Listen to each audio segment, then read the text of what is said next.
You know how conservatives throughout the entire duration of the coronavirus pandemic have just been downplaying it as hard as possible, trying to pretend that it doesn't exist. Just, it's like the flu. Oh, it's nobody needs to care about it much. Oh, dude, like 99.99 billion% of people who get it live. It's fine. We need not worry. Okay. And then imagine knowing a conservative. Yeah, cringe. I know. And then they went to just invalidating all of the data that was around it. Trump did his famous inject bleach, sit under a tanning bed to cure yourself of COVID-19. All those spicy memes. Remember hydroxychloroquine? My favorite guy at my favorite dude now in any Caitlyn Bennett video, which is the dude who said hydroxychloroquine. My bad.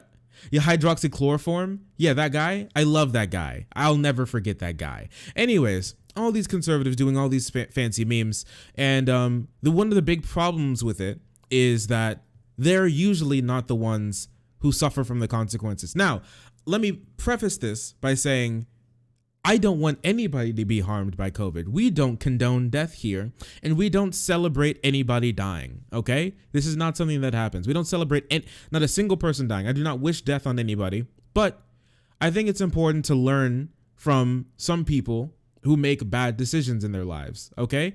And let me tell you a little bit of the story of a Louisiana congressman who kind of fucked around and found out. So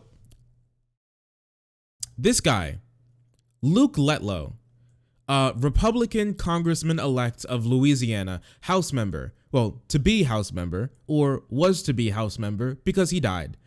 He died of COVID about like a week ago. Not too long ago, actually. He was set to be sworn in as a representative on the 3rd, but he passed away Tuesday from complications of COVID-19. This man was 41 years old. That is so young to die from COVID. That is so sad to die from COVID. He kept his followers updated with his condition on social media. Days before his death, he was in intensive care at St. Francis Medical Center in Monroe, Louisiana, and was later transferred to Ochsner LSU Health and Shreveport on December 22nd. So he's been battling COVID-19 for a little while, and he was not doing well with his battle. Now, do I know if this dude was like the other conservatives who go around and say like, oh man, I need to make sure that I'm with my family 24/7. I'm touching everybody's hands. I'm sticking 2 fingers up their nose and sticking it in the back of my throat. I'm going to make sure that I'm as close to my family as possible to own the libs. Was he one of those guys? I have absolutely no clue. Okay. I have no clue whatsoever. Right. And I hope he wasn't, for the safety of everybody around him. But every time that I've seen him, he's never been wearing a mask, and he is around and plays to a lot of the people who've been downplaying COVID-19 ever since it existed. And at this point, he suffered the consequences of some of his actions. So we can take a look at some things that this guy was saying when he was still around. So here's him on Breitbart in May. Quite frankly, people just want to get back to work. They are not looking for a handout. Certainly, they're grateful for the immediate assistance that they got, but nobody's looking for, the government to subsidize their life for the rest of the year. I've got small businesses all over the district who are begging to get back open. And, unfortunately, we've got employees now who are being overly subsidized at some areas and some places that, they have no desire to come back to work. And, again, we want to make sure that families stay afoot and don't, get into a bind. But in the same time, we've just not had the breakouts that you see in places like New Orleans and other places. Now, we do have, it is spreading into the rural areas, but I think by nature, just people that live in the countryside, they are used to being self-reliant. They are used to, I guess, social distancing is sort of a natural thing when you live 2 miles from your neighbor. So I just think that we've got to get our economy back going again. I was happy to see the governor that he did reopen early, and we'll see where he goes from here. But I think that in general, the bulk of the people in this district, they understand we live in a different world than we did, 3 months ago. But they are willing to go back to work. They want to get back, to some sense of reality. So yeah, there you go. There's Letlow back in May talking about like, well, yeah, it's spreading or whatever, but I mean, it's easy to socially distance when you're 27 horse hooves away from your neighbor. Just listen. Okay, this is back in May. We knew that there were lots of problems going on in May. He said it himself, it's been 3 months since the pandemic.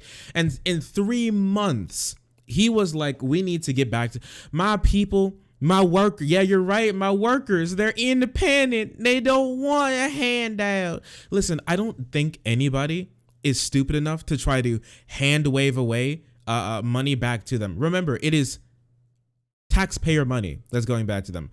Taxpayers fund the government gives stimulus. That is their money that they paid in, okay? So in these cases, that's the point of having these sorts of things, so we can give back stimulus to make sure that you can boost the economy, make sure that consumer spending stays relatively okay. Or if this guy even cared enough, if he did care enough, he would have been extremely for even more stimulus to make sure that people would be able to stay home. So that means that we'd be able to get back to work. It's been a whole year we can't get back to work. There are countries who have been able to be normal, where coronavirus hasn't been this existential threat for them 24/7 like it has here. They're able to get back to work. Their economy is doing better. Trump in his last year has added $8 trillion to the deficit. $8 trillion. So that really tells you what these like fiscal conservatives really believe in.